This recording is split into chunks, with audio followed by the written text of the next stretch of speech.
speed. Ready, sound. Sound speed. Thank you. Ready, marker. Scene R15, take 1. Action. The idea for Chariot happened as a challenge to me from the director, Brad Osborne. He works at AMS Pictures in Dallas, and he came to me and said, hey, we have a 727 fuselage. Write a movie that takes place on a plane. So that was pretty much it. I just had to sit down and figure out, how do we set an entire feature film inside of a plane? This plane was purchased by AMS Pictures for a special we did for the Biography channel called Flightmares.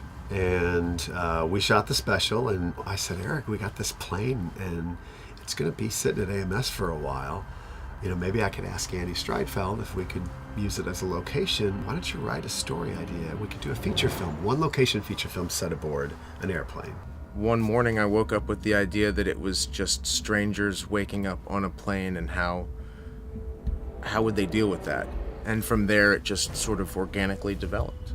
Brad came to me with the true story of a plane that I believe was an American Airlines 727 that was parked at an airport in Angola, and literally overnight the plane vanished. It's a true story. It's still missing to this day, and we've folded a little bit of that story into our story. The story itself is the star of the movie, and an idea of one of those suspense, thrilling, psychological character studies taking place in an airplane, that in itself was pretty intriguing for me. I think it's going to be a really intense ride. You don't know what's going to happen. A lot of twists and turns, and you're on that flight with them, and it's real time. So I think that the energy is going to keep up throughout the entire thing, and keep the audience very engaged on the edge of their seat. I think it's a really intense movie. There's a lot of ups and some downs, but mostly whoa! Chariot, production day 1. It's a movie star portrait right there. I love If it was a picture, I would have your stopped movie by star now. Shades on and everything. You're gorgeous. Why is this happening? This is called behind the scenes footage. Oh, okay. I'm having a great time. This is a micro-budget feature film in every sense of the word. I mean, this entire film is being produced for under $50,000, and most people are laughing at us when we give them those figures because they just say you can't do that. We financed the movie initially through Indiegogo.com, and we did it because we had no money. This was completely grassroots.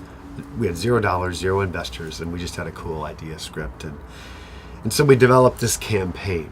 We shot a trailer for the film using some local actors for very, very little money. We took that trailer for the film, put it on Indiegogo, and set a modest goal. While we were raising money through Indiegogo, we were getting towards the end, and we were short.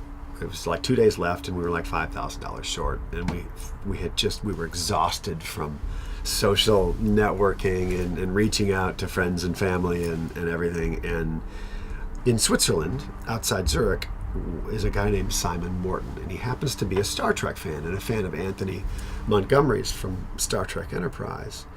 And there was a posting about our effort to raise money for Chariot on StarTrek.com. And he called me up. He contacted me, and we spoke for about 20 minutes, and he said, I'd like to help you make your goal because I want to see this project being made. And he did. We met our goal, and I said, how can we reward you for this? This is awesome. And he said, well, is there a role, any sort of little cameo appearance in the film? And I said, well, would you like to play a body? So he flew out here from Switzerland. Tommy Hutton, our makeup artist, made him look dead, and he plays the character of Fisher, who is a dead agent who's discovered in the closet. And Simon Morton is a wonderful guy. The characters in the film, I guess like any writer, I have to pull from my experience and parts of me. I have a pronounced fear of flying, and one of the characters is very scared of flying. I have a family, and every time I get on a plane, I have concerns about, will I be able to see them again, just because of my fear of flying. And so we have a character who plays that fear out. All those little details that these characters talk about throughout the film have something to do with an experience somewhere in my past. Chariot is really more than anything else a human story. It's a surprisingly emotional story. And I think that's going to be the biggest surprise for audiences. This character that I'm playing, Cole Weathers, is completely different than anything I played in my history of being in Hollywood 16 years. All of the characters bring something completely different that I know is embedded in each one of us in this human experience. Rolling. Thank you. Ready, sound. Speed. R15B, take 1. I firmly believe that casting is at least half of directing, probably more. And because we had to move very, very fast, shooting a feature in 12 days, one location or not, is a huge endeavor. And if the actors aren't on, if they don't bring their best game, then you fall behind immediately. And I am so proud of this cast. Every single actor has really fit into their role well. And that energy has fed off each other, and I'm just thrilled. I couldn't have, I can't imagine a different cast.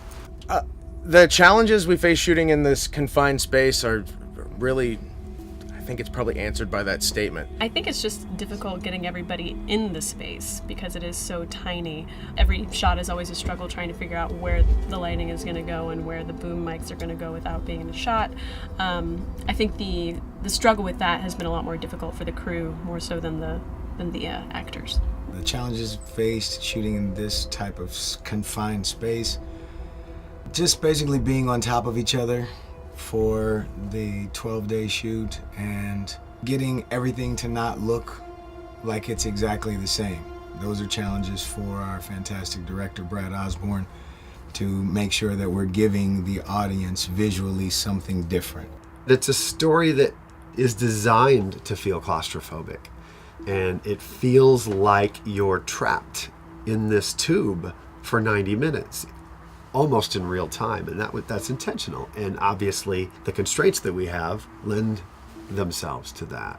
So shots are generally tight, claustrophobic shooting and staging of the scenes. And hopefully that's going to be a benefit to us. The audience is going to feel like they're trapped in this plane with these people.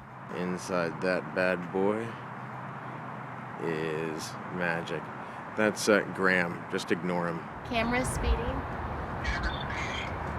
Copy that. Stand by for play. It has been tough shooting in this plane, mainly because we really don't have any climate control. Here in Texas, we've gone from mornings that have been in the 30s For AA, take 1. to afternoons that have been in the 80s Scene RB21C, take 2. in the span of 2 weeks. So we've been freezing, see our breath freezing in this plane, and we have been sweating upwards of 100 degrees in this plane. Literally, actors, no makeup, just that sweat is real a lot of times. What can you do? At least we're not shooting in July. That would be impossible. Action. Close the curtain.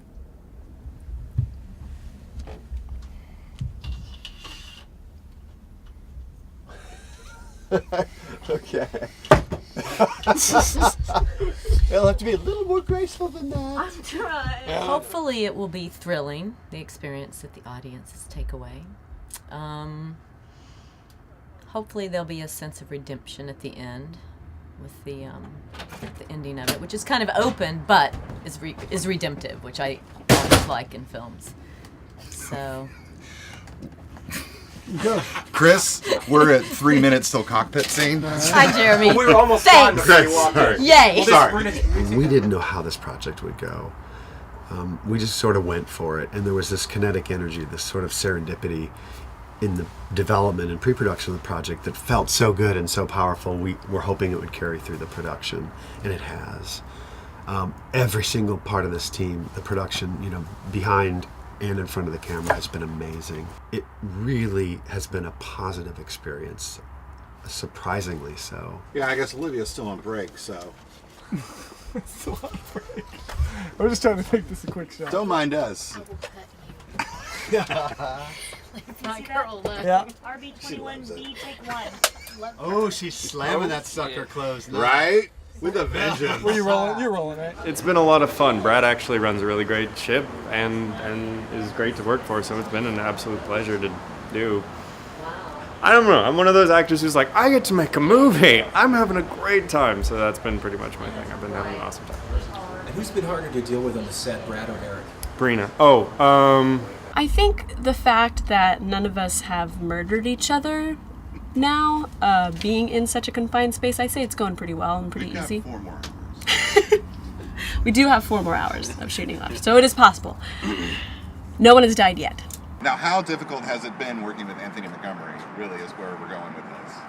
Of course, you'd ask me that as soon as you walked out. The first word that comes to mind is diva, but a close second is bitch. So it's like, what do you do? He definitely helps with the continuity of making sure that everything that needed to be done to his face on a daily basis was absolutely taken care of. Tommy! It's because I'm a professional. Tommy, I need to glisten. I don't care what these people are talking about. I know how to make a movie, and yes, I'm making sure because I know that when you see this, you're going to point all of those things out, any inconsistencies. So even though Boo Bear, as he's lovingly called, Isn't he a dreamboat? in most prison facilities, He's a dream maker, this one. He's the dream maker. the dream maker.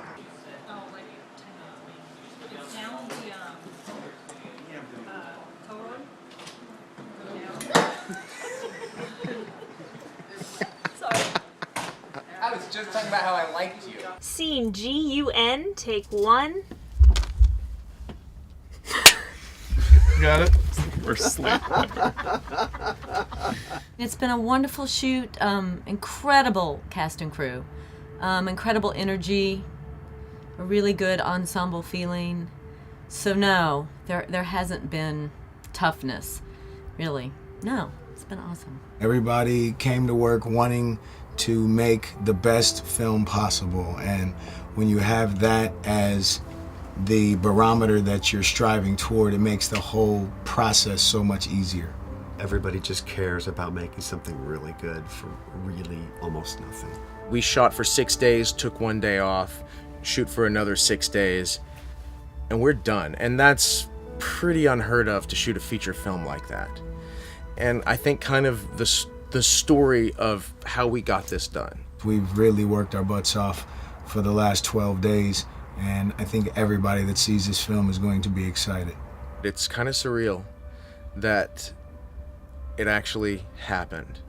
The fact that it started off with a challenge, write a movie that takes place in a plane, Eric, to sitting here giving an interview on the last day of production is kind of incredible. Sealing the plane for the last time.